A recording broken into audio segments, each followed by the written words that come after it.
नमस्कार सगळ्यांना. तर आज आहे 29 नोव्हेंबर. आजची सगळ्यात मोठी लाडक्या बहीण योजनेची एक माहिती आहे. महिलांसाठी खूप आनंदाची गोष्ट आहे. पैसे वाटप चालू होणार आहे आजपासनं. आता 10 जिल्ह्यात जे आहे ते पैसे वाटप आज होणार आहे. ते जिल्हे कोणते असणार आहेत? कोणत्या महिलांना पैसे मिळणार आहेत? सगळं आपण या व्हिडिओमध्ये जाणून घेणार आहोत. तसेच कोणत्या पोस्ट खात्यात, कुठल्या पोस्टात पैसे येणार आहे का बँकेतच पैसे येणार आहेत? ते सगळं व्हिडिओमध्ये जाणून घेणार आहोत. तर व्हिडिओ शेवटपर्यंत बघा. आता ₹2100 मिळणार आहेत. दिल्लीमधनं खुशखबर.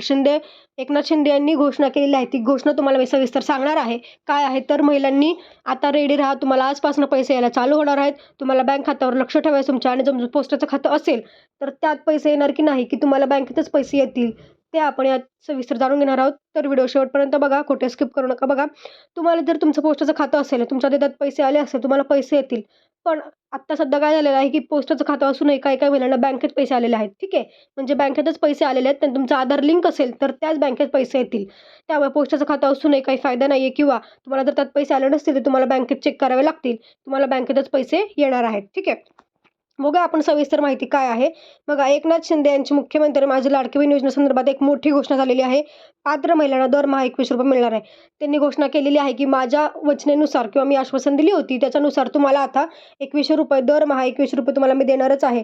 मी वचन दिलं होतं, त्याच्यामुळे त्या वचनाची पूर्ती करण्याची वेळ आता आलेली आहे. त्यामुळे तुम्हाला आता ₹2100 तुमच्या खात्यात थेट जमा होणार आहे, असं त्यांचं वक्तव्य होतं. ठीक आहे. आपण त्यांची सविस्तर घोषणा बघणारच आहोत. पण त्याआधी बघा, तुम्हाला माहिती आहे, की कालच्या व्हिडिओमध्ये आपण पाहिलं होती, की आता सगळ्यांची मागणी आहे, की लाडक्या बहिणींची पुन्हा पडताळणी करा. ठीक आहे. ती पडताळणी करणं गरजेचं आहे. त्यामुळे आता ग्रामीण भागातील महिलांना आणि आर्थिकदृष्ट्या दुर्बल कुटुंबातील महिलांसाठी दरमहा ₹1500 रक्कम ही निश्चितपणे खर्चाचा भार हलका करणारी आहे. पण काही श्रीमंत बहिणींनी सुद्धा याचा लाभ घेतलेला आहे. त्यांना त्यांना त्यांची आर्थिक स्थिती जी आहे ती चांगली असूनही त्यांना पैसे मिळालेले आहेत. खरं तर ही योजना जी आहे ती ग्रामीण भागातील तसंच आर्थिकदृष्ट्या दुर्बल कुटुंबातील महिलांसाठी बनवली होती किंवा त्यांना ₹1500 म्हणजे खूप जास्त आहेत. त्यांचा भार खूप हलका होतो. पण यामध्ये ज्या आर्थिक दृष्ट्या ज्या सुबल आहेत किंवा ज्यांना आर्थिक त्यांची घरची परिस्थिती चांगली आहे, त्या महिलांनाही योजनेचा लाभ त्यांनी घेतलेला आहे. त्यामुळे लाडक्या बहिणींची जी आहे ती पुन्हा अर्ज पडताळणी होणे गरजेचं आहे, असं शक्यता वर्तवण्यात होऊ पण शकते. ठीक आहे. त्यामुळे आता आपल्याला बघावं लागेल, की पडताळणी होते की नाही. ठीक आहे. आणि अशी मागणी केली जाते, की पुन्हा पडताळणी करा, जेणेकरून ज्या खरंच गरजू महिला आहेत त्यांनाच पैसे मिळायला हवेत, असं म्हणणं आहे. तर आपण बघूया काय होतंय ते. पण तुम्हाला त्याच्या आधी नियम मी तुम्हाला सांगते. मग तुम्हाला माहिती आहे, तुम्ही जेव्हा फॉर्म भरतो तेव्हा तुम्हाला एक हमीपत्र द्यायचं होतं.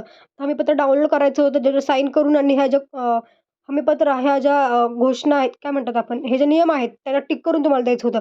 तर काय घोषणा आहेत आपण बघूया स्टेप बाय स्टेप. माझ्या कुटुंबाचं एकत्रित वार्षिक उत्पन्न 2.50 लाखापेक्षा अधिक नाही. म्हणजे हे होतं, की तुम्हाला हे टिक करून द्यायचं होतं, की तुमचं जे वार्षिक उत्पन्न आहे ते 2.5 लाखापेक्षा कमी हवं आहे. ठीक आहे. हे महत्त्वाची गोष्ट होती. बघा, जर तुमचं हे असेल तरच तुम्ही पात्र आहात असं म्हणणं आहे त्यांचं. ठीक आहे. माझ्याकडे उत्पन्न प्रमाणपत्र नसल्याने मला पिवळे किंवा रेशन कार्ड आधारे उत्पन्न प्रमाणपत्रातून सूट देण्यात यावी. म्हणजे ज्यांच्याकडे पिवळं आणि केशरी रेशन कार्ड आहे, ठीक आहे, त्यांनाच हे जे योजना आहे ती लाभार्थी ठरू शकतात. ठीक आहे. माझ्या कुटुंबाचे सदस्य आयकर दाता नाही. म्हणजे तुमच्या कुटुंबातील कोणताही सदस्य आहे जो इन्कम टॅक्स भरत नाहीये, तरच तुम्हाला योजनेचा लाभ मिळतोय. ठीक आहे. तसेच मी किंवा माझ्या कुटुंबातील कोणीही व्यक्ती सरकारी कर्मचारी म्हणून कुठल्याही सरकारी विभागात काम करत नाही. जर तुमच्या कुटुंबातील कोणताही सदस्य सरकारी कर्मचारी असेल, तर त्यांनाही तुम्हाला तुम्हीही योजनेसाठी पात्र ठरत नाही. ठीक आहे. तसेच जर तुमच्या कुटुंबात असे व्यक्ती कोण असेल, जे आधी सरकारी कर्मचारी असतील आणि ते सध्या आत्ता सेवानिवृत्त असतील आणि त्यांना पेन्शन येत असेल, तरीही तुम्ही योजनेसाठी पात्र ठरत नाहीये. ठीक आहे. मी बाह्य यंत्रणाद्वारे कार्यरत असलेले कर्मचारी, स्वयंसेवी कामगार, कंत्राटी कामगार म्हणून माझे उत्पन्न 2.5 पेक्षा कमी आहे. ठीक आहे. आणि तुम्ही जरी काम करत असाल बाहेर कुठे, तरी तुमचं वार्षिक उत्पन्न हे 2.50 लाखापेक्षा कमी पाहिजे. ठीक आहे. तसंच मी शासनाच्या इतर विभागामार्फत राबवण्यात येणारा दरमहा 1500 किंवा त्यापेक्षा अधिक रकमेचा आर्थिक योजनेचा लाभ घेतलेला आहे. बघा, ही मेन गोष्ट आहे आणि याची पडताळणी पण झालेली आहे. ठीक आहे.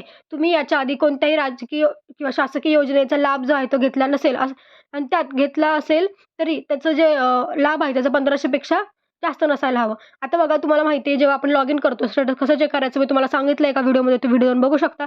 त्यात आता तुम्हाला एक नवीन कॉलम दिसेल येस नोचा, जिथं जिथं संजय गांधी असं लिहिलंय. त्याचं कॉलम आहे. त्यात त्यात असं आहे, की तुम्ही एका सरकारी योजनेचा लाभ घेतला ऑलरेडी, तरी पण तुम्ही लाडक्या बहिणीचा लाभ घेतलाय. तर त्याच्यापुढे आता ज्या महिलांचं नाव पुढे येस आहे, त्यांनी लाभ घेतला त्यामुळे त्यांना आता पैसे मिळणार नाही तिथून पुढे. ठीक आहे. त्यामुळे याची पडताळणी आहे ती ऑलरेडी झालेली आहे. त्यामुळे आता बाकीच्या जे नियम आहेत त्याची पण पडताळणी होऊ शकते. तर ज्यांच्या पुढे नो आहे त्यांना मात्र काही प्रॉब्लेम नाही. त्यांना पैसे तिथून पुढे मिळत राहतील कारण त्यांनी याच्या आधी कोणत्याही योजनेचा लाभ घेतला नाही. पण ज्यांच्या समोर येस आहे, ठीक आहे, त्यांना मात्र इथून पुढे योजनेचा लाभ मिळणार नाही कारण त्यांनी ऑलरेडी एका योजनेचा लाभ घेतला. ही एक महत्त्वाची नियम होती आणि याची पडताळणी पण झाली. तुम्ही तुमचं लॉग इन करून तुमचं स्टेटस चेक करू शकता. ठीक आहे. तुम्हाला कसं चेक करायचं माहीत नसेल तर तुम्हाला मी लिंक देते माझ्या व्हिडिओची. त्या व्हिडिओवर जाऊन तुम्ही डिस्क्रिप्शन बॉक्समध्ये तुम्ही बघू शकता. ठीक आहे. माझ्या कुटुंबातील सदस्य विद्यमान किंवा माजी आमदार, खासदार नाही. कुटुंबातील कोणताही व्यक्ती माजी आमदार किंवा खासदार नसायला हवा.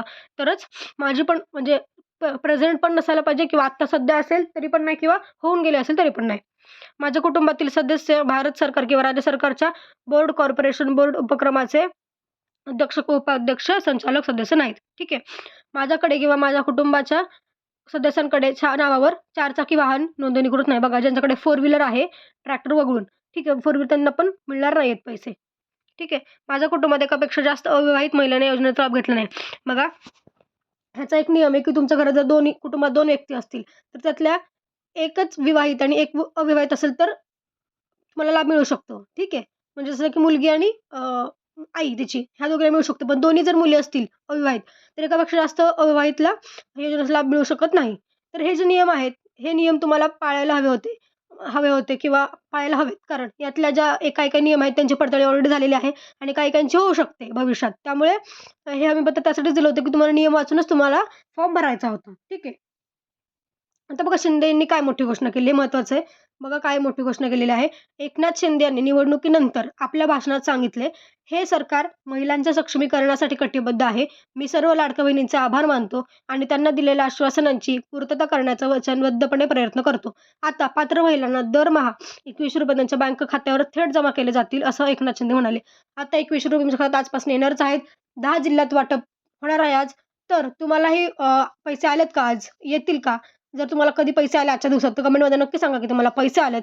कारण आजपासून पैसे जे आहेत ते येणारच आहेत. ठीक आहे. आता अजून एक याचा सगळ्यांना नियम माहिती आहे की वय 21 ते 65 पाहिजे तुमचं तरच तुम्हाला पैसे मिळतात.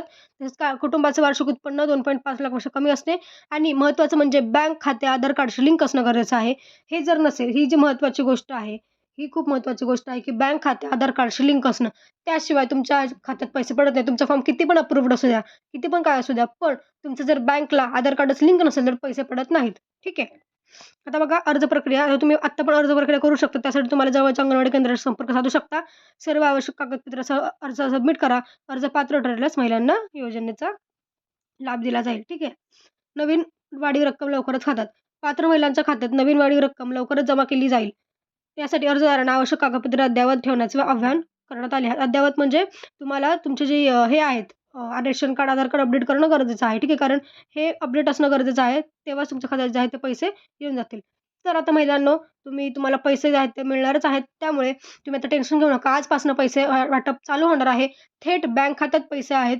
त्यामुळे आता लाडक्या बहिणीचे ₹21 तुमच्या खात्यात पडतील आणि ज्यांना आतापर्यंत एक पण रुपया आला नव्हता त्यांना पण डिसेंबरचा हप्ता त्यात ॲड होऊन म्हणजे जुलै ते नोव्हेंबर प्लस डिसेंबरचा हप्ता ॲड होऊन तुम्हाला डायरेक्ट पैसे येणार आहेत. ठीक आहे. डायरेक्ट तुम्हाला ₹9,600 तुमच्या खात्यात पडून जातील. ठीक आहे. आणि ज्या महिलांना ऑलरेडी पैसे आलेत त्यांना मात्र ₹21 मिळून जातील. ठीक आहे. त्यामुळे बघा आता पैसे तर काय आज येणार आहेत. पोस्ट बँक खात्यात पण पैसे येतील की नाही ते बघूयात आपण. ज्यांना ऑलरेडी आलेत पोस्टात पैसे त्यांना येतीलच. पण ज्यांना आतापर्यंत नाही आले त्यांनी मात्र त्यांना बँकेतच आधारच लिंक करावं लागणार आहे. महत्त्वाची गोष्ट आहे. ठीक आहे. चला तर मग आजच्या व्हिडिओमध्ये एवढंच. भेटू पुढच्या व्हिडिओमध्ये. धन्यवाद.